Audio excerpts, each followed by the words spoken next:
Assalamualaikum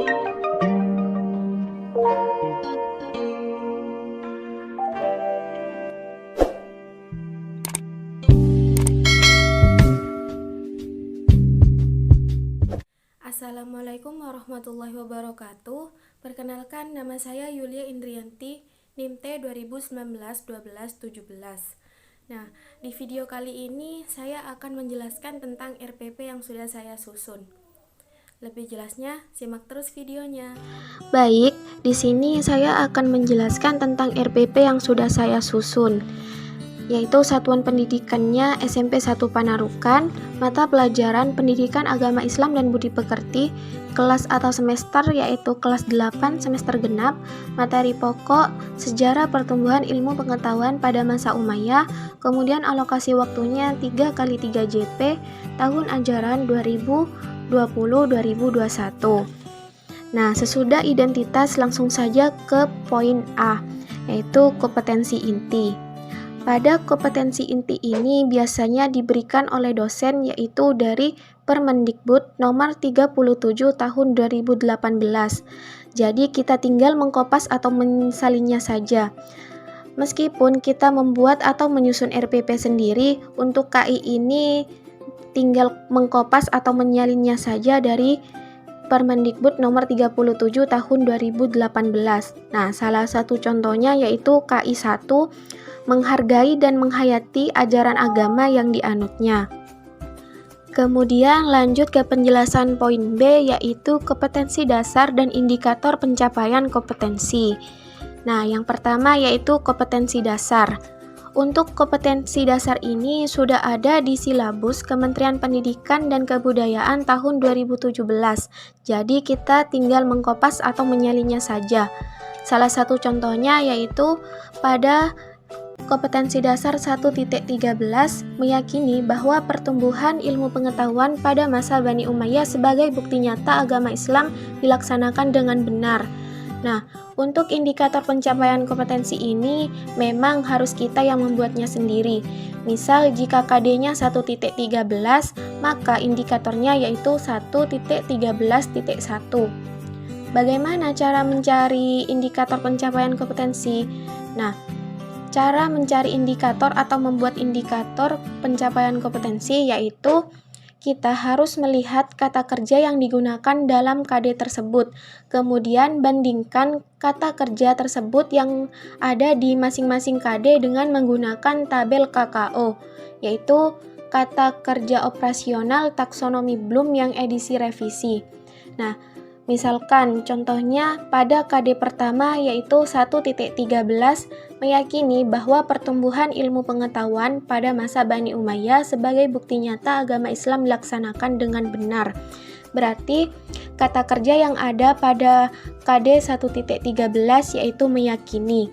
Nah, kemudian langsung saja kita bandingkan ke dalam tingkatan keberapakah di dalam tabel KKO tersebut. Nah, kemudian contoh selanjutnya yaitu KD 2.13 menunjukkan perilaku tekun sebagai implementasi dalam meneladani ilmuwan pada masa Bani Umayyah. Jadi kata kerja yang ada di KD 2.13 itu menunjukkan. Langsung saja kita bandingkan kata menunjukkan itu masuk ke dalam tingkatan keberapa dalam tabel KKO. Ya, yaitu masuk ke ranah kognitif yang C2, berarti kognitif tingkatan kedua. Nah, hal tersebut ini menunjukkan bahwa indikator minimal yang harus dicapai adalah berada pada C2, yaitu menampilkan. Begitupun di KD selanjutnya. Nah, dalam KD 1 sampai KD 3 ini, rumusan indikatornya merujuk pada KKO ranah kognitif, sedangkan pada KD 4 merujuk pada KKO ranah psikomotorik. Selanjutnya masuk ke penjelasan poin C, yaitu tujuan pembelajaran. Pada penjelasan tujuan pembelajaran ini itu dibagi menjadi 3 pertemuan. Nah, pada pertemuan pertama ini menggunakan metode ceramah plus diskusi. Mengapa menggunakan metode ceramah plus diskusi? Nah, dalam metode ceramah plus diskusi ini bukan hanya guru saja yang berbicara, melainkan siswa juga bisa berbicara dan aktif. Karena dalam metode ini yang pertama, guru menyampaikan materi pelajaran, nah kemudian siswa mengadakan diskusi, jadi pembelajaran bisa berjalan dengan aktif dan efektif. Kemudian dengan melalui metode ceramah plus diskusi ini, siswa dapat 3.13.1 menjelaskan sejarah Bani Umayyah dengan benar. Kemudian 3.13.2 menjelaskan sejarah pertumbuhan ilmu pengetahuan pada masa Bani Umayyah dengan benar. Kemudian 3.13.3 menguraikan bukti-bukti pertumbuhan ilmu pengetahuan pada masa Bani Umayyah dengan tepat. Lanjut pada pertemuan kedua. Nah, pada pertemuan kedua ini melalui metode keterampilan. Mengapa menggunakan metode keterampilan? Nah, dengan menggunakan metode keterampilan ini bisa memberikan pelatihan untuk membuat atau mendesain sesuatu kepada peserta didik. Nah, kemudian dengan menggunakan metode keterampilan ini, siswa dapat 4.13.1 membuat rangkaian sejarah pada masa Bani Umayyah dengan tepat. Kemudian 4.13.2 mendesain peta konsep tentang sejarah pertumbuhan ilmu pengetahuan pada masa Bani Umayyah dengan tepat. Nah, penjelasan selanjutnya yaitu pada pertemuan ketiga. Nah, pada pertemuan ketiga ini menggunakan metode kooperatif. Mengapa menggunakan metode kooperatif? Nah, dengan menggunakan metode kooperatif ini, cara peserta didik belajar dengan membuat kelompok. Misal, dalam satu kelompok itu terdiri dari 5 orang. Nah, dengan dijadikan beberapa kelompok tersebut, peserta didik akan saling bekerja sama dan saling berketergantungan positif serta bertanggung jawab secara mandiri. Nah, dengan menggunakan metode kooperatif ini, siswa dapat 4.13.3 menyimpulkan hikmah tentang sejarah pertumbuhan ilmu pengetahuan pada masa Bani Umayyah dengan tepat. Nah, kemudian melalui tes tulis, siswa dapat menjawab 30 pertanyaan dengan tepat, yaitu 25 pilihan ganda dan 5 soal esai. Nah, kemudian masuk pada poin gede, yaitu materi pembelajaran. Pada poin materi pembelajaran ini, saya mencantumkan peta konsep, di mana materi pembelajaran ini merupakan hasil analisis dari indikator pencapaian kompetensi, bisa juga hasil dari analisis buku guru dan siswa, atau buku penunjang lainnya. Nah, dalam materi pembelajaran ini harus diusahakan mencangkup 4 dimensi, yaitu dimensi faktual, konseptual, prosedural, dan metakognitif. Poin E yaitu metode pembelajaran. Nah, dalam metode pembelajaran ini menggunakan pendekatan saintifik. Nah, mengapa? Supaya menciptakan kondisi pembelajaran yang mendorong siswa dalam mencari tahu informasi dari berbagai sumber melalui observasi baik langsung maupun melalui media.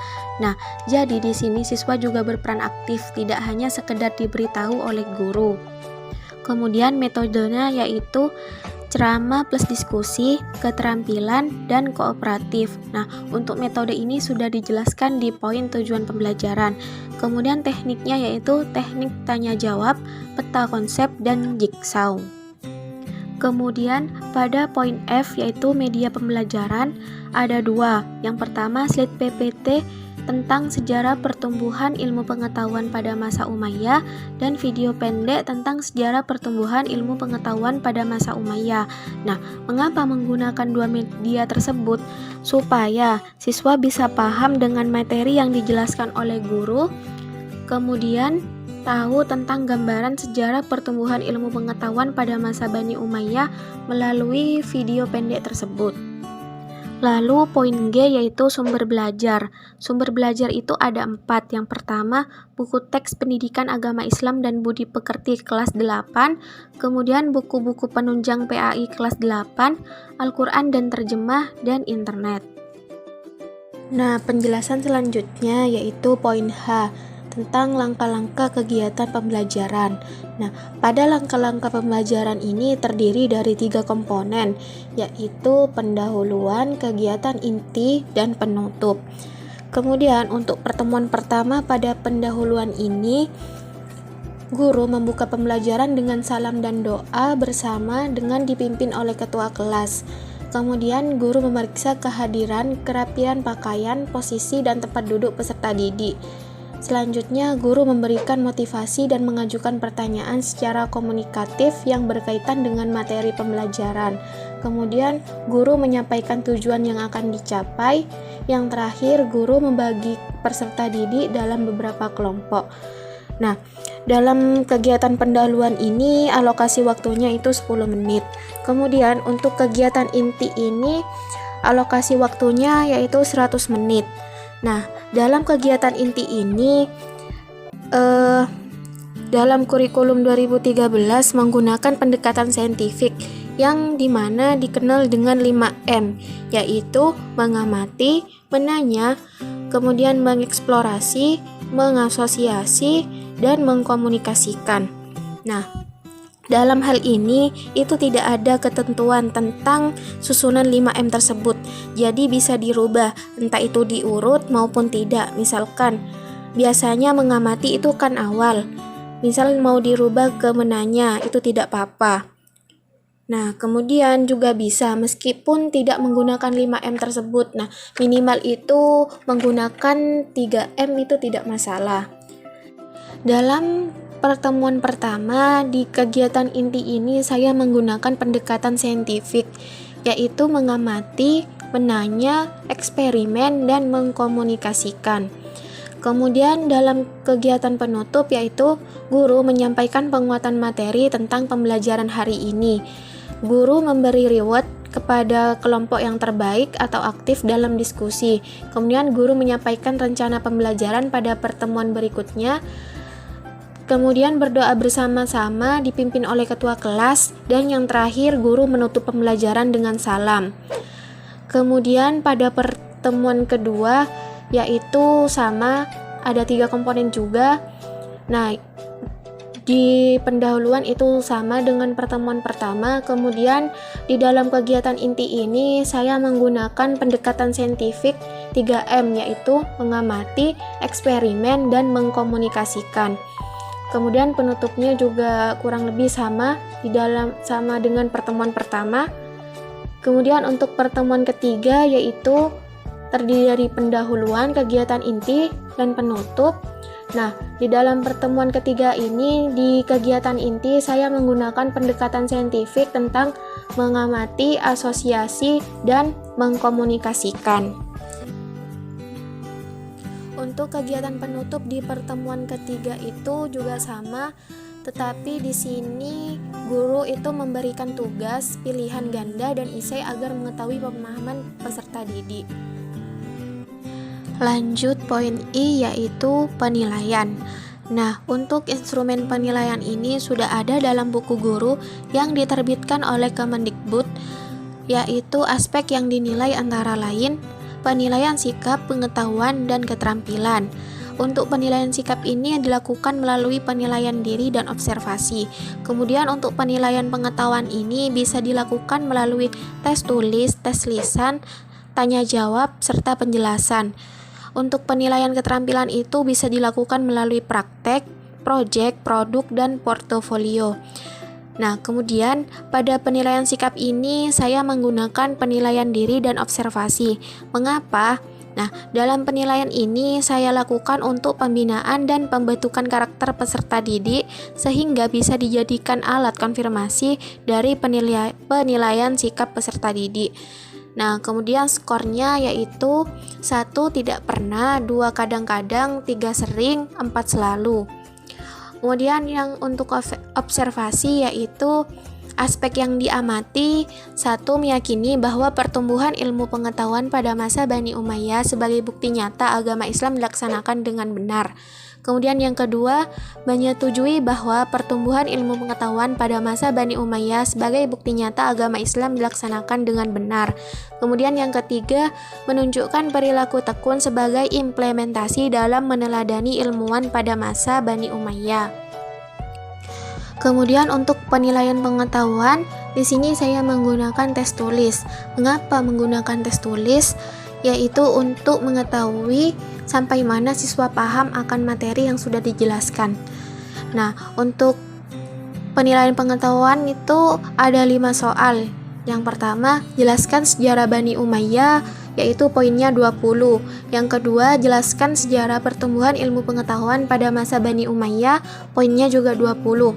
Kemudian yang ketiga, sebutkan 3 tokoh ilmuwan pada masa Bani Umayyah, poinnya 20.